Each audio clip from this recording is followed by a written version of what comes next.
point of bending is to use it for expression. Why is it expressive compared to just playing a note? Well,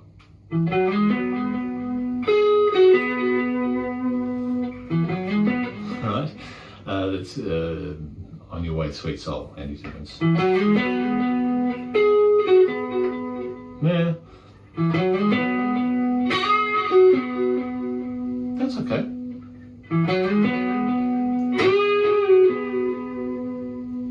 It's different, yeah? Two things, I think. One is that compared to that, introduces some tension to the string, which just changes the tone a bit. Another thing is that there's often an approach which can be fast or slow, and they sound different.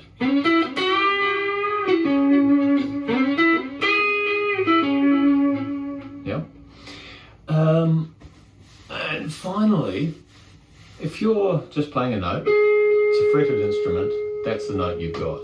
If you're sliding into it, you get that approach, but you've still got that note, and that's all that it is. If you're bending, you can have that note, or you can be a bit flat, or you can go a bit sharp, which is a life choice. Not one I'd fully endorse most of the time, except unless you're Buddy Guy, right? Digression, but so cool. So many years ago, at a concert in Auckland, in New Zealand, Buddy Guy comes out. First note of the first solo in the first song, grabbed that high E, he bent it clear off the other side of the fretboard and snapped it in two. It's the coolest thing ever. If you're Buddy Guy, you can bend any note anywhere you want.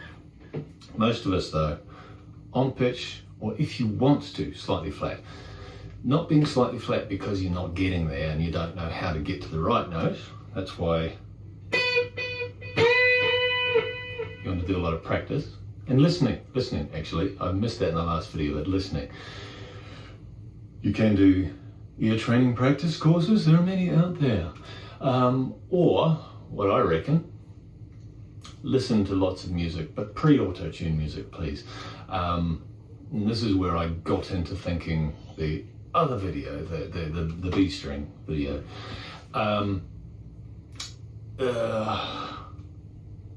You listen to all this auto-tuned music, you're not going to really get what the real pitches are. So don't do that. Listen to old music, lots of it. That'll be in your head, then you'll know where to bend to, or what pitches you're going to aim for. And then you want to develop the control.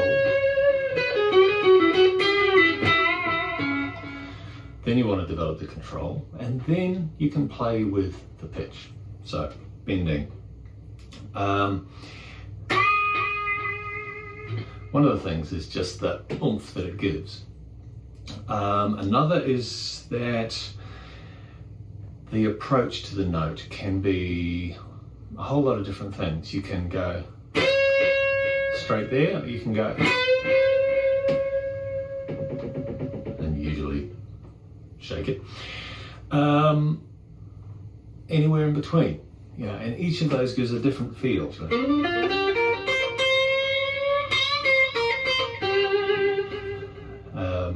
That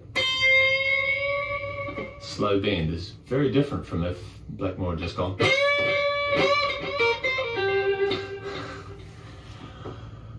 So the approach can be different, and that playing with pitch is really important. Good vocalists will do this, and that's what we can do. So I was flat on that D because I wanted to be, because I just, if you're not quite there, there's an urging that you hear because it wants to go up to there.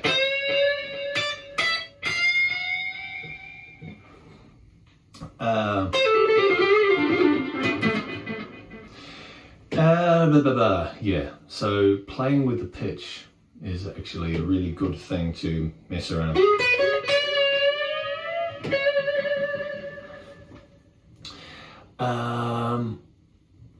Vibrato on a bent note is different from a picked note.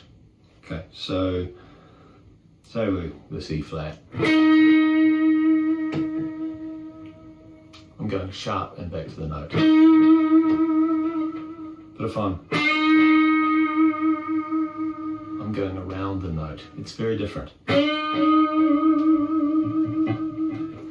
I can go around the note, or I can just go flat and back up to the note. Yeah, it's a different sort of vibrato that you're going to get with a bent note. So there's another good reason for the bent note.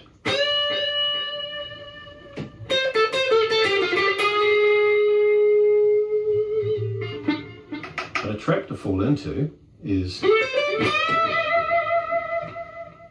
just starting to shake it immediately. But what you want to do is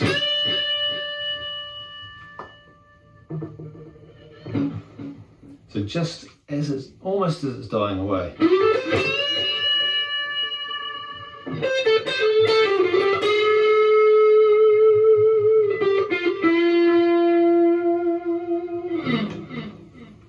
Which is again what a singer would do. Last sort of expressive thing, I think, is what I've started to call grease. Now, we're going to start with the blue notes, right? You've got a pentatonic.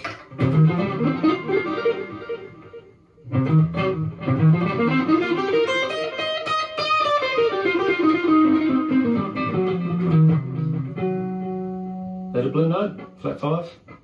Major 3rd? Are they blue notes? No, actually.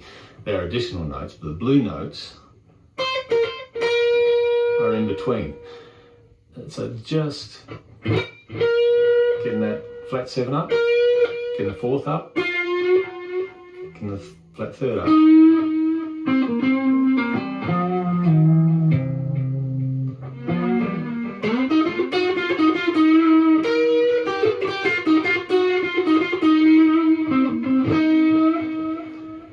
And I'll put grease on any note actually.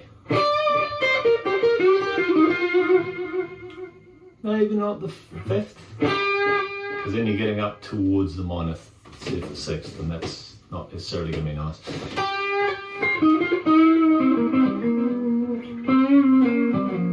I'll put it on the root. There's nothing wrong with a flat 9.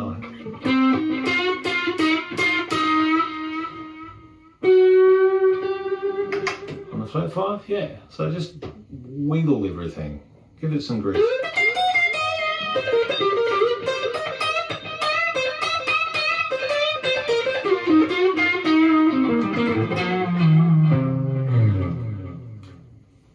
Which has got so much more than if I was just playing those notes without greasing them up.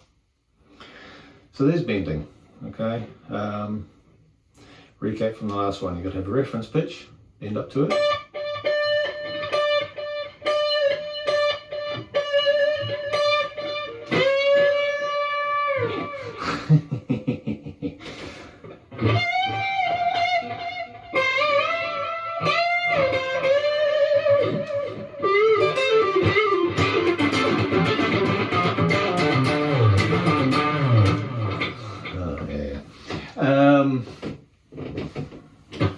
Reference pitch, bend up to it.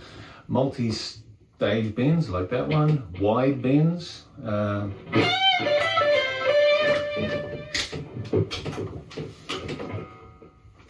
are you noisy? You should be. Oh, because you're single coil.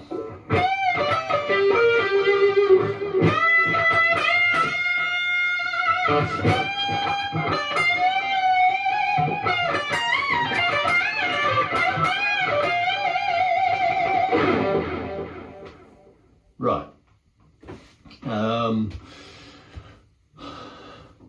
Reference pitch, bend up to it, pre-bends.